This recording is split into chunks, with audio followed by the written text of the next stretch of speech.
Bonjour à tous. Aujourd'hui, je vais vous parler de Dee Johnson, la célèbre américaine qui fabriquait les combinaisons en cuir des pilotes de flat track aux États-Unis pendant une cinquantaine d'années. Je vais vous parler aussi un peu de Evel Knievel. Alors commençons par Evel Knievel. La raison pour laquelle je vais vous parler rapidement de lui, indirectement d'ailleurs, c'est parce que j'ai reçu il y a 2 jours ce carton de la part de Georges Sedlak. Alors Georges Sedlak, je vous en avais déjà parlé dans une vidéo, c'était le peintre officiel de Evel Knievel, qui a des origines françaises, donc raison pour laquelle il m'a mis cette petite dédicace, comme quoi c'est de la part de mon ami à moitié français. Voilà, alors Georges Sedlak, au début des années 70, a peint donc toutes les motos, les jump bikes et les casques de Evel Knievel, donc les XR 750 et autres. Alors ça, c'était donc le petit cadeau que m'a fait Georges Sedlak, qui m'avait peint également un casque Stars and Stripes, enfin Evel Knievel, tel qu'il le faisait à l'époque pour le célèbre cascadeur. Et j'ai reçu, quelque temps avant, une enveloppe de Dee Johnson, donc une dame qui fabriquait donc les combinaisons de cuir et qui était venue me rendre visite en France il y a à peu près 25 ans. Donc elle était venue avec son mari, elle était venue avec Joanne Markle, l'épouse de Bart Markle, et puis avec Icy Springsteen, la maman de Jay Springsteen, donc le très célèbre pilote de flat track. Donc elle m'a mis dans une enveloppe simplement des photos de nous, de nos quelques soirées qu'on a passées ensemble ici. Voilà. Donc, mais je vais pas vous parler des soirées que j'ai passées avec ces gens-là, qui malgré tout étaient super intéressants, parce que ce sont vraiment des gens qui, à partir des années 60, enfin même avant, hein, pour Joanne Markle. Joanne Markle, à partir des années 50, avec son mari, elle traînait dans le milieu du flat track, et puis tous ces gens-là ont des tonnes d'histoires à raconter. Donc, Evel Knievel, on y reviendra juste après. Je vais d'abord vous parler donc de Dee Johnson. Donc Dee Johnson, son vrai nom c'est Donna Johnson, son mari s'appelle Larry, et Larry, à la fin des années 60, faisait des courses de short track. Sauf que les époux Johnson, qui vivaient dans l'Ohio à l'époque, avaient donc 3 filles à élever, pas de très gros moyens, donc impossible de mettre 300 $ dans une combinaison en cuir pour faire les courses de short track. Dee Johnson, qui pour les mêmes raisons d'économie, fabriquait la plupart des vêtements, les robes pour ses filles et même certains vêtements pour elle ou pour son mari, a décidé donc de fabriquer elle-même une combinaison en cuir pour Larry. Alors évidemment, elle y a été à tâtons, elle avait pas de patron, elle avait rien, elle a donc découpé un peu au hasard des patrons d'après des pantalons, d'après des vestes et tout. Et tous les soirs, quand Larry rentrait à la maison, elle faisait des essayages. Elle a donc fabriqué d'abord une première combinaison en tissu, plus ou moins, pour tester, hein, avant de découper dans le cuir, parce que le cuir coûtait très cher. Donc avant de découper à tort et à travers, elle a donc fabriqué d'abord une pseudo-combi, tout au moins les patrons en tissu. Tous les soirs, Larry rentrait à la maison, il essayait ça. Ça a duré 1 mois, ce petit carnaval. Et au bout d'1 mois, il avait enfin sa combinaison avec des rayures sur les, comment dire, sur les jambes du pantalon. Donc le haut et le bas se zippaient ensemble. Et puis il y avait donc des manches en cuir noir et puis le reste en une sorte de daim. Larry a peint sa moto de manière à être assortie à la combinaison. D'habitude, on fait plutôt l'inverse. Non, lui, il a eu d'abord la combinaison, ensuite il a peint sa moto, et ça a tout de suite fait un carton. Le voisin des Johnson, qui lui-même courait aussi en short track, voulait lui également une combinaison. Donc Dee lui a dit, bah écoute, tu me payes juste les matières, hein, le cuir, et puis je te la fais gratuitement, comme ça je m'entraîne à en faire. Et il y a eu une troisième commande en quelque sorte, hein. Donc le premier client payant était un certain Corky Keener, et Corky Keener qui était engagé vraiment comme pilote d'usine chez Harley Davidson. Et c'est d'ailleurs Corky Keener qui a trouvé le nom de la très jeune entreprise de Dee Johnson. Il lui a dit, bah écoute, les marques très connues qui fabriquent les combinaisons de cuir, c'est Bates, il y a Vanson aussi, qui existe encore. Il y a aussi ABC, donc ABC. Donc toi, comme tu t'appelles Dee, il y a qu'à appeler ça Dee's Leathers, D''S Leathers. Et il lui a même dessiné donc son premier logo qui est resté donc en place pendant de longues années. C'est ensuite grâce à Bart Markle, parce que comment il s'appelle, Dee Johnson était déjà très très ami avec les époux Markle, et Bart Markle connaissait très bien une certaine Wanda Pico, qui était à Los Angeles, qui avait pris sa retraite il y a déjà 6 ou 7 ans, et qui, pendant les années 50-60, fabriquait donc toutes les combinaisons en cuir, enfin toutes, sauf celles de Bates, Vanson et ABC, mais qui fabriquait un grand nombre de combinaisons en cuir pour les pilotes de flat track, et puis même pour Evel Knievel. C'est elle qui a fait donc toutes les combis, les premières combis en tout cas de Evel Knievel, donc à la fin des années 60 et jusqu'au milieu des années 70. Mais ça, on y reviendra donc justement. Donc sur les conseils de Bart Markle, Dee Johnson prend l'avion, elle se rend à Los Angeles, elle fait la connaissance de Wanda Pico, le courant passe très très bien entre les deux femmes. Wanda Pico cherchait justement quelqu'un à former pour prendre la relève, donc elle lui fait cadeau carrément de tous les patrons qu'elle avait, toutes les découpes d'une grande quantité de matières premières, de sa machine à coudre, donc la même machine à coudre que Wanda Pico a utilisée donc, pendant des décennies, et que Dee Johnson a utilisé par la suite pendant 50 ans, et elle lui a donné donc tout ça, ainsi que des documents, enfin vraiment toutes sortes de choses. Et Dee Johnson rentre chez elle dans l'Ohio, avec sa machine professionnelle, cette fois-ci, qui a vraiment aucun mal à piquer à travers les différentes couches de cuir, et elle commence à fabriquer donc des combinaisons pour les pilotes donc de la fin des années 60, début 70, donc Bart Markle, Roger Ryman, et puis ensuite des petits jeunes qui arrivent. Donc elle fait certaines des premières combinaisons de Jay Springsteen par exemple.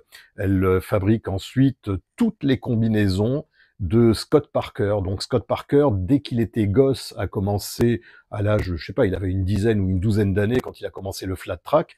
Il avait déjà une combinaison fabriquée par Dee Johnson, et jusqu'à la fin de sa carrière, toutes ces combinaisons ont été fabriquées par Dee Johnson. Alors il faut savoir que il y avait certaines marques, les grosses marques comme Bates ou Vanson, qui sponsorisaient donc des pilotes. Hein. Ils étaient contents quand on avait leur logo bien visible lors d'une course de flat track, donc ils offraient les combinaisons, et ça leur permettait bien sûr de vendre ensuite des blousons à toute la population civile motarde. Chez Dee Johnson, c'était pas pareil. Elle ne fabriquait que des combinaisons, donc elle en avait absolument rien à foutre que son nom soit connu à l'international, et elle a toujours facturé ses combinaisons plein pot, je dirais, donc y compris à ses amis comme Scott Parker. Hein. Si ce n'est que elle pratiquait des tarifs qui étaient vachement abordables. Donc, au début des années 70, quand elle a livré un certain nombre de combinaisons à l'écurie Harley-Davidson, Dick O'Brien, qui était donc le patron du Racing Team Harley, regarde la facture, il dit bon ben ça c'est quoi? Ça c'est pour le premier paiement, et quand est-ce que je te règle le reste? Et puis elle lui a dit non, ça c'est la facture, c'est pas juste la moitié de la facture, c'est la facture totale. Donc bien sûr, ça a incité les écuries à la faire travailler, à avoir des combinaisons sur mesure, et alors surtout qu'elle a toujours misé sur la qualité, donc les qualités de cuir, les designs aussi. Il y a même des écuries qui lui ont passé commande de certaines combinaisons qu'elle jugeait un petit peu trop chargées en couleur, en design et tout ça. Elle a dit non, ça je le fais pas. Ce que je fais, je te fabrique une combinaison pour que tu vois à quoi elle ressemble, mais c'est moi qui choisis le design. Si elle te plaît pas, tu la payes pas. Et elle a fait ça donc avec des écuries, même assez récemment, hein, je crois que c'était Screaming Eagle, encore pour des pilotes de dragster, et ils étaient toujours agréablement surpris par le design et par la finition, parce que alors Dee Johnson a toujours refusé de coudre des patchs en tissu sur ses combinaisons. Elle partait du principe que sur une combi en cuir, tout le reste doit être en cuir.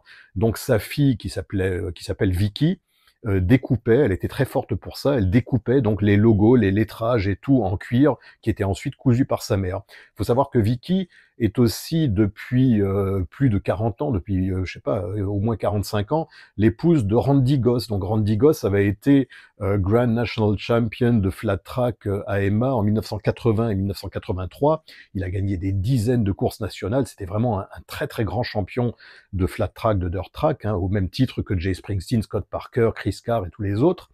Et donc bien sûr, il y avait la famille avait vraiment un pied fermement ancré dans le flat track, d'autant que quelques années après avoir commencé sa carrière de couturière, de fabricante de combinaisons en cuir, Dee Johnson a offert un XR 750 à son mari qui n'avait pas eu les moyens jusque-là de s'offrir une Harley de course.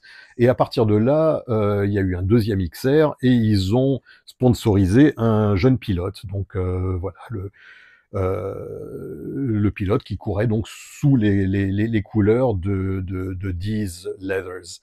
Alors, j'ai moi-même une combinaison que Dee, alors elle pèse une tonne, ça pèse vraiment très très lourd. Donc j'ai une combinaison que Dee Johnson m'a très gentiment fabriquée il y a 25 ans. Donc elle a insisté pour qu'il y ait mon nom en gros. Je lui ai dit non, mais j'ai pas besoin de mon nom en gros et tout ça. Franchement, pour ce que je vais en faire. À l'époque, j'ai eu un WR de course, j'ai eu un XR 750 de course double carbu aussi. Mais ceci dit, je n'ai jamais utilisé cette combi pour des courses, mais pour des essais moto. Donc c'est vraiment très très, comment dire, très simpliste comme travail. Enfin, quand je dis simpliste, attention, pas dans le sens négatif du terme, c'est-à-dire qu'il n'y a pas de doublure. Voilà, on se contente du cuir, de très bon cuir, mais il n'y a quasiment pas de doublure. Donc là, à l'arrière, on voit que c'est vraiment c'est du brut. Il y a ici une petite poche, il y a marqué Specially Made for You by Dee's Leathers, une petite poche pour mettre la carte de l'AMA. Et Dee Johnson mettait aussi toujours une pièce de 1 cent dedans pour porter chance au pilote. Et donc la partie haute et la partie basse se zippaient. Donc la partie basse, c'est ce pantalon-là, voilà, avec qu'est-ce qu'il y a sur le pantalon? Il y a toujours la petite bande orange, il y a les fermetures éclair ici, il y a les renforts au niveau des fesses, hein, parce que quand on tombe et qu'on glisse, ben, ça peut faire mal, pareil aux genoux. Et donc il y a ici un élastique avec un velcro, et puis une fermeture éclair qui fait tout le tour et qui permet de zipper donc la partie inférieure à la partie supérieure. Donc on peut potentiellement aussi porter le blouson tel quel. Voilà. Donc là, il y a la petite pub Camel. Alors il y avait quelques exceptions. Il y avait quelques exceptions de patchs qu'elle acceptait de mettre, hein, parce que alors là, ça aurait été trop compliqué de découper ça. Mais sinon, là, par exemple, j'ai un sachet avec des patchs que Dee Johnson m'a offert, qu'elle avait récupéré auprès de différents sponsors. Tiens, là, d'ailleurs, j'ai des autocollants. Ça, c'était son premier logo. Donc ça, ce sont vraiment les vieux autocollants des années 70, ça, de Dee Johnson, de Dee's Leathers. Je mets ça sur le côté. Et puis voilà, là, donc j'ai toutes sortes de patchs que les sponsors lui avaient donnés pour mettre sur les Viseco, Deico, qu'est-ce qu'il y a, Castrol, Bel-Ray, des choses comme ça, les casques à rail, les bougies Champion, encore une fois Camel. Et donc ça, c'était des trucs qu'elle a pas voulu mettre sur les combis. Donc j'en avais d'autres, hein, j'en ai donné à tort et à travers. Elle m'a donné tout un sac rempli de ces trucs-là. Alors, je vous parlais donc de Jay Springsteen et de Scott Parker. C'est l'occasion de vous montrer justement deux albums qui ont été faits pour le photographe japonais Shogo Nakao. Et là, par exemple, alors j'ai toujours la fâcheuse manie d'avoir des photos dans mes bouquins. Donc là, il y a une photo originale de Jay Springsteen qui est dédicacée. Et puis, qu'est-ce qu'il y a d'autre? Ben là, voilà, il y en a une qui est représentée ici dans le bouquin et dont j'ai un tirage original ici. Et là, on voit que Jay Springsteen porte une combinaison Dee's Leathers. Voilà. Mais Jay Springsteen était plutôt habitué aux combinaisons Bates, à l'inverse, donc comme je vous disais, de Scott Parker. Donc ici, le même bouquin donc de Scott Parker, avec à l'intérieur encore une fois des des autocollants, toutes sortes de choses. Tiens, elle faisait aussi, alors de temps en temps, quand ses amis avaient des bébés, des enfants, elle fabriquait des toutes petites combinaisons pour mettre aux petits. Enfin, c'était plus pour la photo souvenir qu'autre chose. Je vais vous montrer là à l'écran quelques photos vraiment super jolies de Scott Parker avec toujours invariablement les combinaisons donc portées pendant toute sa carrière et fabriquées par Dee Johnson. Et j'ai également, alors là je pourrais vous montrer ça pendant des heures, mais il y avait un célèbre photographe de course de dirt track aux États-Unis qui s'appelait Dan Mahoney. Et quand Dan Mahoney est mort, il y a déjà un certain nombre d'années, j'avais racheté à son fils vraiment tout un stock de photos originales. Donc là, il y a des merveilles. Hein. Ce sont que des tirages originaux. Ça c'est Cal Rayborn par exemple. Euh, Là, c'est Georges Roeder. Enfin bon, il y a vraiment plein de super belles photos. Et là aussi, hein, je vais pas vous les trier toutes, mais il y a une grosse quantité de photos sur lesquelles on voit des combinaisons donc faites par Dee Johnson. Alors, Dee Johnson a pris sa retraite en 2019. Elle était encore en forme physiquement, mais elle n'y voyait plus très bien, donc elle avait vraiment des gros problèmes aux rétines. Elle s'est fait opérer d'ailleurs à plusieurs reprises, et elle a décidé d'arrêter quand on lui a commandé une combinaison qui normalement lui aurait pris 2 jours de travail et pour laquelle elle a mis vraiment 2 semaines à arriver à bout de cette commande. Alors jusqu'à la fin, donc elle a continué à fabriquer des combinaisons, même pour l'écurie Indian, par exemple, en FTR 750, pour Joe Copp, par exemple.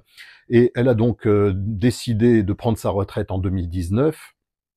Et sur ce, le Daytona, enfin le Motorsports Hall of Fame de Daytona, donc c'est une sorte de grand musée, un Hall of Fame, hein, donc un endroit où on rend hommage aux grands champions de course. Donc ça se trouve dans l'enceinte du Speedway International de Daytona. Donc le Motorsports Hall of Fame a décidé d'intégrer une petite expo permanente dédiée à Dee Johnson. Donc ils lui ont demandé si elle voulait bien leur offrir certaines choses. Donc elle leur a offert absolument tout ce qui lui restait, donc sa fameuse machine à coudre, des morceaux de cuir, les patrons, les plans, tous les outils, énormément de photos, de choses comme ça. Donc ça y est, donc Dee Johnson maintenant a pris sa retraite. Elle vit donc à cheval entre sa maison de l'Ohio et puis une autre maison qu'elle a et dans laquelle je lui ai d'ailleurs rendu visite à Big Pine Key, donc c'est dans les Keys, c'est entre Miami et Key West si vous voulez. Donc j'avais été lui rendre visite en 2009 chez elle. Et oui, je vais maintenant vous reparler de Wanda Pico. Alors parce que là, c'est une anecdote que Dee Johnson m'a racontée et qui est assez intéressante. Wanda Pico, comme je vous disais, a fabriqué donc la quasi-totalité des combinaisons de cuir de Evel Knievel, donc à partir de la fin des années 60 jusqu'en 76, 77 par là. Et un moment, elle a donc fabriqué la fameuse combi avec laquelle Evel Knievel a sauté, a franchi les fontaines du Caesars Palace à Las Vegas. Et je vais vous montrer là d'ailleurs la réception de Evel Knievel lors de ce saut. Hein. Il s'est ramassé la gueule sur la rampe d'atterrissage. Hein. Il s'est gravement blessé à ce moment-là. Et toujours est-il que il lui a rendu ensuite la combinaison en lui disant ben voilà, c'est un cadeau, je te l'offre, tu la gardes en souvenir. Wanda Pico est décédée. Bien après, donc en 2017, sa fille, qui s'appelle Diane Pico, a été invitée à une émission de télévision américaine dans laquelle des experts en antiquité, en toutes sortes de brocantes, évaluent donc des objets que les gens leur apportent sur le plateau. Donc Diane Pico est arrivée sur le plateau de cette chaîne de télé avec la combinaison donc que portait Evel Knievel lors du saut du Caesars Palace. Là, tout le monde était étonné. Il a dit, bah écoute, ça pourrait coûter jusqu'à 100 000 $. Celui qui a vu l'émission, c'est le fils de Evel Knievel, qui tout de suite a appelé la police en disant oui, il y a une dame là, Wanda Pico, qui prétend, enfin qui a la combinaison de mon père, de Evel Knievel. C'est une combinaison qui a été volée, je porte plainte contre elle. Enfin, ça a pris des proportions absolument incroyables, vraiment à l'américaine. Donc descente de flics chez Diane Pico, avec confiscation de la combinaison et ainsi de suite.